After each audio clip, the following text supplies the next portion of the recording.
बिस्मिल्लाहिर्रहमानिर्रहीम। রাঙ্গুনিয়া আদর্শ বহুমুখী পাইলট উচ্চ বিদ্যালয়ের পক্ষ থেকে অনলাইন ক্লাসে সবাইকে স্বাগত জানাচ্ছি। সাথে আছে আমি মোহাম্মদ নাসিরউদ্দিন, ইন্সট্রাক্টর সিভিল। এই শিক্ষার্থীরা তোমরা নিশ্চয়ই ভালো আছো এবং আমি ব্যক্তিগতভাবে যেটা কামনা করি তোমরা ভালো থাকবে এবং তোমাদের সবার আমি সুস্বাস্থ্য কামনা করি। আজকে আবার তোমাদের সামনে আসছি দশম শ্রেণী ট্র্যাক 2 দ্বিতীয় পর্বের একটা পাঠ নিয়ে।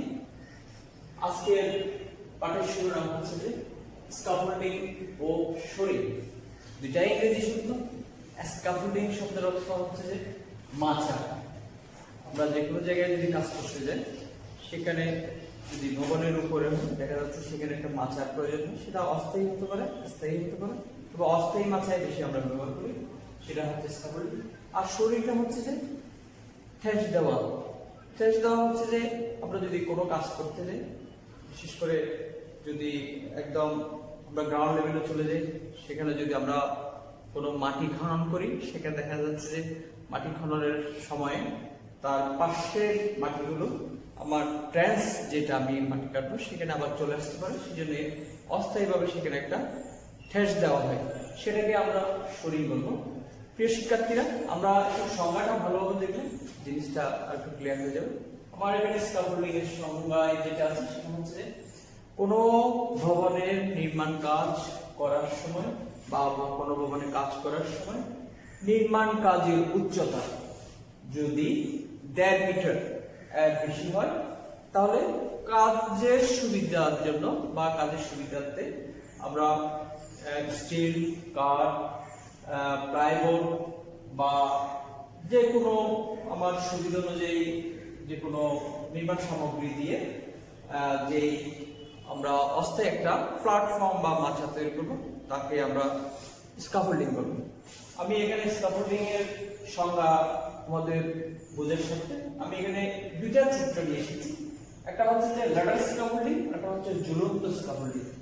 দেখা যাচ্ছে যে সব স্ক্যাফোল্ডিং এ কাজ করবে আমার 1.5 মিটার উচ্চতার উপর যদি যায়, তখন থেকে আমার বিশেষ করে যে স্ক্যাফোল্ডিং এর কাজটা শুরু হবে। আমার এখানে দেখা যাচ্ছে এখানে যদি আমরা ভবনের একটা দেওয়াল আমরা যদি এখানে মনে করি, সেখানে আমার এখানে এই জায়গাটাই হচ্ছে যে আমার এটা হচ্ছে যে অস্থায়ী মাচা, যেখানে আমার স্ট্যান্ডার্ড আছে। স্ট্যান্ডার্ড মানে খাড়া যে অংশগুলো তোমার আমরা যেটাকে উলম্ব বলি, সেই উলম্ব যেটা স্ট্যান্ডার্ড এখানে আছে, সেটার সাথে আবার এখানে দেখা যাচ্ছে স্ট্যান্ডার্ডের সাহায্যে আমার এখানে প্রাকাশের সাহায্যে এখানে কিছু প্ল্যাটফর্ম এখানে তৈরি করা হয়েছে, সেটার সাহায্যে আমরা দাঁড়িয়ে সেখানে ভবনের আমরা এখানে বিভিন্ন ধরনের কাজ করতে পারবো এই জায়গায় এবং এই জায়গায়।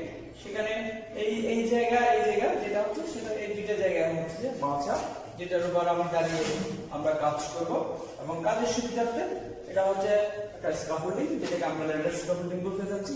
আর এটা হচ্ছে ঝুলন্ত স্ক্যাফোল্ডিং। দেখা যাচ্ছে যে ভবনের কাজ যদি 5 তলা, 7 তলা, 10 তলা আর উপরে যদি হয়, এখন যেসব হাইরাইজ বিল্ডিং হচ্ছে, এইসব হাইরাইজ বিল্ডিং এ দেখা যাচ্ছে যে ঝুলন্ত স্ক্যাফোল্ডিং যেটা সেটাই বেশি ব্যবহার হচ্ছে।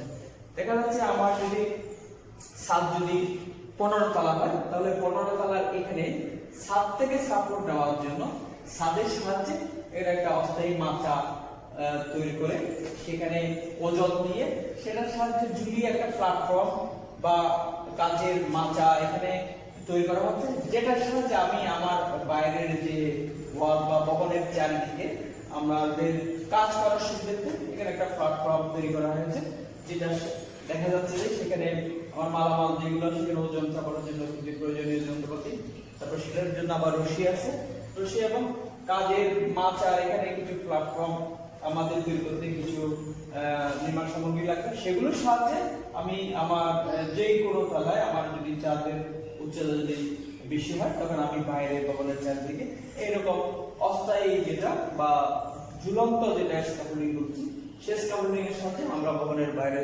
চারদিক দিয়ে আমাদের কাজ করার জন্য শুরু করব। সুতরাং প্রিয় শিক্ষার্থী, আমাদের অনেক ধরনের স্ক্যাফোল্ডিং আছে, তার মধ্যে ল্যাডার স্ক্যাফোল্ডিং এবং ঝুলন্ত যে স্ক্যাফোল্ডিং, এই দুটো আমি স্ক্যাফোল্ডিং তোমাদের সামনে নিয়ে এসেছি। আশা করি এই দুইটা চিত্রের সাহায্যে তোমাদের স্ক্যাফোল্ডিং এর সংজ্ঞা এবং কাজের ধরনটা তোমাদের বুঝতে সুবিধা হবে। প্রিয় শিক্ষার্থীরা, আমরা এখন যেটা দেখব সেটা হচ্ছে যে আমি তোমাদের আগে দুই ধরনের স্ক্যাফোল্ডিং চিত্রের সাহায্যে বোঝানোর চেষ্টা করেছি। একটা হচ্ছে ল্যাডার স্ক্যাফোল্ডিং আর একটা হচ্ছে ঝুলন্ত স্ক্যাফোল্ডিং। আমি এখন তোমাদের সামনে যেটা নিয়ে এসেছি সেটা হচ্ছে যে স্ক্যাফোল্ডিং এর প্রকার। তোমার প্রয়োজন অনুসারে অনেক ধরনের স্ক্যাফোল্ডিং আছে, তোমার যেটা প্রয়োজনীয় সেই স্ক্যাফোল্ডিংটা তুমি ব্যবহার করবে। আমি এখানে তোমাদেরকে 8 ধরনের স্ক্যাফোল্ডিং এর প্রকার আমি এখানে নিয়ে এসেছি। আমার এখানে 1 নম্বরে যেটা আছে সিঙ্গেল বা লেয়ার স্ক্যাফোল্ডিং, 2 নম্বরে যেটা আছে মেন্স বা ডাবল স্ক্যাফোল্ডিং, 3 নম্বরে যেটা আছে ক্যান্টিলিভার বা লিটল স্ক্যাফোল্ডিং, 4 নম্বরে যেটা আছে সেটা হচ্ছে চিমনি স্ক্যাফোল্ডিং, আমার 5 নম্বরে যেটা আছে সেটা হচ্ছে ল্যাডার স্ক্যাফোল্ডিং, 6 নম্বরে যেটা আছে সেটা হচ্ছে সাসপেন্ডেড বা ঝুলন্ত স্ক্যাফোল্ডিং, 7 নম্বরে যেটা আছে তোমার সেটা স্টিল স্ক্যাফোল্ডিং, আর 8 নম্বরে যেটা আছে সেটা হচ্ছে স্টেজিং স্ক্যাফোল্ডিং। শিক্ষার্থীরা, এবার আমরা যেটা দেখব সেটা হচ্ছে যে স্ক্যাফোল্ডিং এর প্রকারভেদের উপরে কিছু উপাংশ আছে যেগুলো নিয়ে স্ক্যাফোল্ডিং গঠিত হয়। স্ক্যাফোল্ডিং এর বিভিন্ন অংশ থাকে, যেমন আমাদের এখানে যে উপাংশগুলো আছে স্ক্যাফোল্ডিং একটা হচ্ছে স্ট্যান্ডার্ড, যেটা স্ট্যান্ডার্ড বলতে এগুলো হচ্ছে যে সাপোর্ট, মূল সাপোর্ট যেগুলা তোমার খাড়াভাবে মাটিতে পোতা হয় এবং দেখা যাচ্ছে যে এটাকে আমরা স্ট্যান্ডার্ড বলি। মূলত স্ট্যান্ডার্ডের সাপোর্টের উপরে আমার যে উপাংশগুলো আছে বাকিগুলো লেজার বলো, তারপর তোমার বেস বলো, টোটাল বলো, এই তোমার স্ট্যান্ডার্ডের সাথে এগুলো থাকবে এবং মূল যেটা আমাদের স্ক্যাফোল্ডিং এর মূল ভিত্তি সেটা হচ্ছে যে আমাদের স্ট্যান্ডার্ড। এরপর আছে লেজার, এটা হচ্ছে আনুগমিক মেম্বার।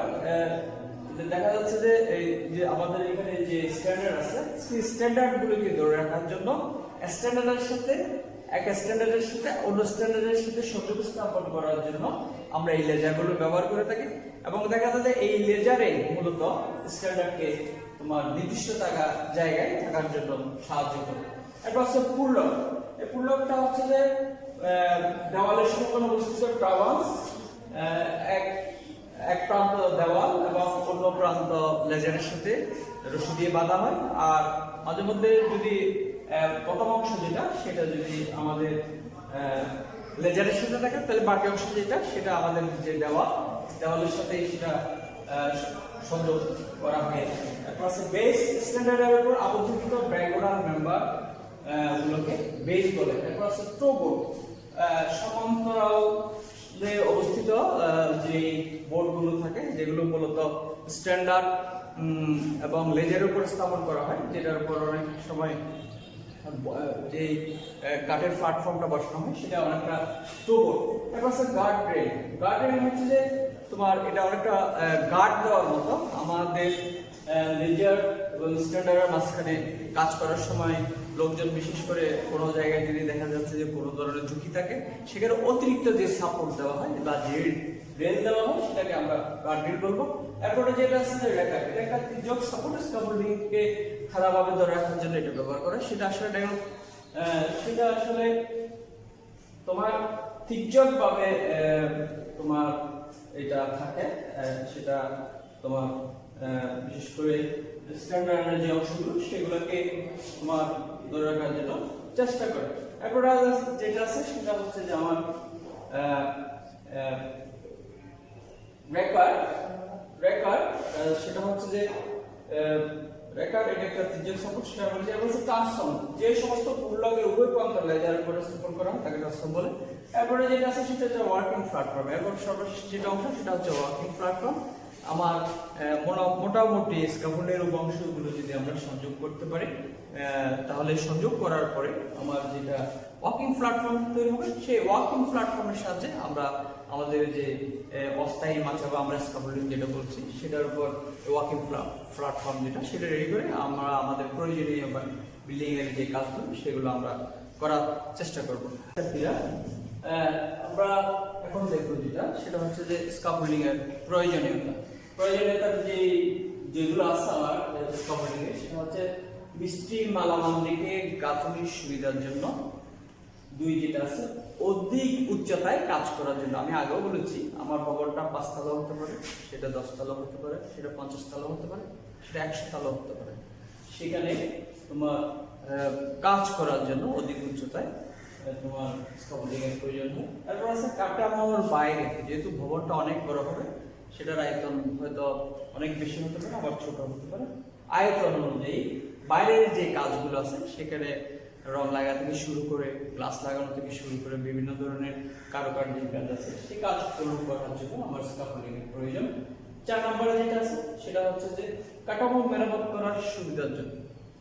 কাঠামো মেরামত কাজ করার সুবিধার জন্য আমার যদি ভবনটা যদি পুরাতন হওয়া দেখা যাচ্ছে, সেখানে রিপেয়ারিং এর যে কাজগুলো আছে সেখানে যদি কোনো ধরনের সমস্যা হয়ে থাকে, তাহলে সেখানে তোমার দেখা যাচ্ছে যে প্রয়োজনীয় কাজ করার সুবিধার জন্য আমার স্ক্যাফোল্ডিং এর প্রয়োজনীয়তা আছে। এরপরে যেটা আছে সেটা হচ্ছে যে তোমার 5 নম্বরে যেটা আছে ভারী নির্মাণ সামগ্রী উপরে উঠানো এবং নামানোর জন্য। দেখা যাচ্ছে যে আমার ভবনের যেহেতু বহুতল ভবন, সেখানে দেখা যাচ্ছে বিভিন্ন তলায় বিভিন্ন ধরনের মালামাল উঠানো আমার প্রয়োজন হয়। সেক্ষেত্রেও আমার যে স্ক্যাফোল্ডিংগুলোর প্রকারভেদ আছে সেখান থেকে আমার প্রয়োজনীয় স্ক্যাফোল্ডিং আমরা ব্যবহার করে সেইখানে আমরা ভারী যে মালামালগুলো সেগুলো উঠানো এবং নামানো সেটাও আমরা স্ক্যাফোল্ডিংয়ের সাহায্যে করতে পারবো। প্রিয় শিক্ষার্থীরা, আসলে স্ক্যাফোল্ডিং সম্বন্ধে আমি তোমাদের একটা ধারণা দেওয়ার চেষ্টা করেছি। আশা করি তোমরা যদি এটা যেটা আমি বলেছি সেটা যদি তোমরা একটু বই দেখো বা পড়ো, বা আমার আজকের যে ক্লাস সেটা যদি তোমরা দেখো, তাহলে দেখা যায় তোমাদের স্ক্যাফোল্ডিং সম্বন্ধে একটা সুবিধা পাবে বা বুঝতে তোমাদের সুবিধা হবে। এরপরে যেটা আছে সেটা হচ্ছে যে স্ক্যাফোল্ডিং এর পরে আমার যেটা আছে সেটা হচ্ছে শোরিং। শোরিং আমি আগেও বলেছি, শোরিং বলতে আমরা যেটা বুঝি সেটা হচ্ছে যে ঠেস দেওয়া। ঠেস দেওয়া বলতে আমরা যেটা বুঝি সেটা হচ্ছে যে তোমার কোনো ভবন যদি সাময়িক বিপদগ্রস্ত হয় বা তোমার কোনো স্ক্যাফোল্ডিং যদি সাময়িক কোনো সমস্যার সৃষ্টি হয় বা ভবনের হেলে যেতে পারে বা কোনো ধরনের ফাটা হতে পারে, সেই বিষয়গুলোকে ঠেস দেওয়ার জন্য আমার অস্থায়ী সাপোর্ট প্রদান করার জন্য আমরা যেটা করবো সেটা হচ্ছে যে সাপোর্ট প্রদান করবো সেটাকে আমরা শোরিং করবো। তো শোরিং এর সংজ্ঞায় যেটা আছে সেটা আমাদের এখানে আছে, সেটা হচ্ছে সাময়িকভাবে বিপদগ্রস্ত কাঠামোকে সাপোর্ট প্রদান করার জন্য যে অস্থায়ী কাঠামো নির্মাণ করা হয় তাকে আমরা শোরিং বলবো। এই শোরিং আমরা বিভিন্নভাবে, আমি যে বিষয়গুলো আলোচনা করেছি সেই আলোচনার মাধ্যমে তোমরা বুঝতে সেটা তোমার বিভিন্নভাবে ভবনের বা বিপদগ্রস্ত যদি কোনো কাঠামো থেকে থাকে সেখানে সেটা সাপোর্ট দেবে। সেটা ভিতরের দিক থেকেও সাপোর্ট দিতে পারে, বাইরের দিকেও সাপোর্ট দিতে পারে, বা দেওয়ালে কলামে যেখানে আমার প্রয়োজন হয় বিপদগ্রস্ত কাঠামো সেখানে আমরা সাপোর্ট প্রদান করার জন্য আগে বলেছি যে অস্থায়ী প্ল্যাটফর্ম এবং প্ল্যাটফর্ম সহ যে অস্থায়ী তোমার দেখা যাচ্ছে কাঠামো নির্মাণ করা হবে সেটাকে আমরা শোরিং বলবো। তো শোরিং এর একটা চিত্র আমি এখানে আনার চেষ্টা করেছি, সেটা হচ্ছে যে একদম সহজভাবে যদি আমরা বলি, আমার দেখা যাচ্ছে কোনো একটা জায়গায় আমার যদি ফাউন্ডেশনের গভীরতা বেশি হয়ে থাকে, তাহলে দেখা যাচ্ছে সেখানে যদি আমার কলাম বা আমার ফাইলিং করতে হয়, দেখা যাচ্ছে চারিপাশে যদি কোনো বাড়ি ভবন থেকে থাকে, সেই ভবনগুলো রক্ষার্থে সুবিধার জন্য আমার মাটি কাটার আগেই আমার একটা অস্থায়ী কাঠামো নির্মাণ করতে হবে। সেই ভবনটা যে অস্থায়ী কাঠামো নির্মাণ করতে হবে, সেই কাঠামো নির্মাণ করার জন্য দেওয়ালের চারপাশে মাটি কাটার আগে আমার যে অস্থায়ী সাপোর্টগুলো এখানে তোমার দেখা যাচ্ছে সেটা উডেন ফাইল হতে পারে, সেটা তোমার শীট ফাইল হতে পারে, বিভিন্ন ধরনের ফাইল বা বিভিন্ন কিছু দিয়ে যেটা মাটি ধসে না পড়ার জন্য আমরা যেটা তোমার অস্থায়ী যে কাঠামোটা নির্মাণ করবো সেটাকে আমরা শোরিং করবো। এর বাইরেও আমাদের প্রয়োজন অনুসারে আমরা বিভিন্নভাবে শোরিং এর যে সাপোর্ট বা অস্থায়ী যে আমরা কাঠামো বলছি সেটা আমরা প্রয়োজন অনুসারে আমরা ব্যবহার করতে পারবো। এখন আমরা যেটা দেখবো সেটা হচ্ছে শোরিং এর প্রকারভেদ। শোরিং এর প্রকারভেদে আমরা যেটা দেখেছি বা যেটা আছে সেটা হচ্ছে যে শোরিং 3 প্রকার। একটা হচ্ছে হেলানো শোর, একটা হচ্ছে আনুভূমিক শোর, একটা হচ্ছে উলম্ব শোর। আমি একটা হেলানো শোরের চিত্র এখানে দেখানোর চেষ্টা করেছি। আমার বিল্ডিংটা যদি ৫ম তলা বা ৪র্থ তলায় যদি কোনো কারণে দেওয়াল স্ফীত বা হেলে করে যদি কোনো কারণে দেওয়াল যদি সমস্যার সম্মুখীন হয়, তখন আমরা সেই জায়গায় একটা হেলানো শোর ইউজ করবো। হেলানো শোর যেটা সেটার সাহায্যে আমরা আমাদের অস্থায়ী যে বিপদগ্রস্ত কাঠামো সেটাকে শারীরিকভাবে সেটা ব্যবহার করে আমরা সেটাকে ভবনকে আগের জায়গায় ফিরিয়ে নেওয়ার চেষ্টা করবো, বা দেখা যাচ্ছে যে যদি ত্রুটিপূর্ণ ভবন হয়ে থাকে তাহলে সেটা সরিয়ে ফেলার চেষ্টা করবো। প্রিয় শিক্ষার্থীরা, সুতরাং এখানে যে চিত্রটা আছে সেটা হচ্ছে হেলানো শোর। এরপরে প্রিয় শিক্ষার্থীরা যেটা আছে সেটা হচ্ছে শোরিং এর ব্যবহার। আমরা কি কি কাজের জন্য আমরা শোরিংটা ব্যবহার করব, যেটা আছে সেটা হচ্ছে যে ত্রুটিপূর্ণ বা কোনো ভবন যদি হেলে পড়লে আমি আগে বলেছি, হেলে পড়লে হয়তো দেখা যাচ্ছে সেখানে আমরা হেলানো সহ রিস্ক করবো। এরপর যেটা আছে সেটা হচ্ছে যে দেওয়ালে ফাটল দেখা দিলে, আমার ভূমিকম্প বা যে কোনো জরুরি প্রয়োজনে যদি আমার ভবনের কোনো অসমবসনের কারণও হতে পারে, কোনো কারণে যদি আমার ভবনে ফাটল দেখা দিতে পারে, তাৎক্ষণিক আমার যেটা প্রয়োজন হবে সেটা হচ্ছে শোরিং। এরপর আছে দেখা যাচ্ছে আমার পার্শ্ববর্তী যদি ভবনের পাশাপাশি কোনো ভবন যদি থেকে থাকে, তাহলে আমার ভবনটা ক্ষতিগ্রস্ত না করে আমার পার্শ্ববর্তী যে ভবনটা ত্রুটিপূর্ণ হয়েছে বা কোনো সমস্যার সৃষ্টি হয়েছে সেটা সরিয়ে ফেলার জন্য আমার শোরিং এর প্রয়োজন হতে পারে। এরপরে 4 নম্বরে যেটা আছে, আমার ভবনের মাঝখানে যদি বা প্রয়োজন অনুসারে যদি আমার যদি কোনো ভবন যদি বাড়তি কোনো কিছু বৃদ্ধি করতে হয়, তাহলে আমার যেটা প্রয়োজন আছে সেটা হচ্ছে যে আমার শোরিং এর প্রয়োজন আছে। এরপরে যেটা আছে 5 নম্বরে সেটা হচ্ছে ভবন একেবারে যদি আমার অপসারণ করতে হয়। দেখা যাচ্ছে আমাদের যে আধুনিক বিশ্ব, সেই বিশ্বের মধ্যে দেখা যাচ্ছে আমাদের ত্রুটিপূর্ণ বা পুরাতন জরাজীর্ণ যে ভবনগুলো আছে, প্রয়োজন অনুসারে সেখানে নতুন ভবন আমাদের নির্মাণ করার জন্য যে একেবারে ভবনটাকে আমরা সরিয়ে ফেলবো, সেখানে দেখা যাচ্ছে আধুনিক যে ভবনগুলো সেগুলো ডিনামাইট দিয়ে বা দেখা যাচ্ছে ভেঙে সেগুলোকে সরিয়ে ফেলতে হয়। সেই অপসারণের জন্য আমার পার্শ্ববর্তী যে ভবনগুলো আছে সেই ভবনগুলোর কোনো সমস্যা সৃষ্টি না হওয়ার জন্য আমাদের যেটা করতে হবে সেটা হচ্ছে শোরিং এর ব্যবহার করতে হবে। এরপর আমার এখানে দেখা যাচ্ছে আমি একটা শোরিং এর চিত্র তোমাদের এখানে নিয়ে আসছি, সেটা হচ্ছে সিঙ্গেল ফ্লাইং শো। সেটা হচ্ছে যে আমার দুইটা পাশাপাশি দেওয়ালের মাঝখানে যদি দেখা যাচ্ছে আমার জায়গা যদি কম থাকে, দেখা যাচ্ছে এই ফ্লাইং শোরের সাহায্যে আমি দুইটা দেওয়ালে অস্থায়ীভাবে সাপোর্ট দিয়ে সেটাকে বিপদ থেকে আমরা রক্ষা করতে পারবো। প্রিয় শিক্ষার্থীরা, আজকে এ পর্যন্তই থাকবে। আগামী ক্লাসে আরো নতুন কোনো বিষয় নিয়ে তোমাদের সামনে উপস্থিত হবো। কিন্তু কথা হচ্ছে যে আমাদের যে বিষয়গুলো আমরা যে আজকে ক্লাসের বিষয় স্ক্যাফোল্ডিং এবং শোরিং, সেই বিষয়টা তোমরা বাড়িতে দেখে তোমরা পড়ে তোমরা নিজেরা মূল্যায়ন করার চেষ্টা করবে। আজ এ পর্যন্ত, সবাই ভালো থাকবে, সুস্থ থাকবে, সবাইকে ধন্যবাদ।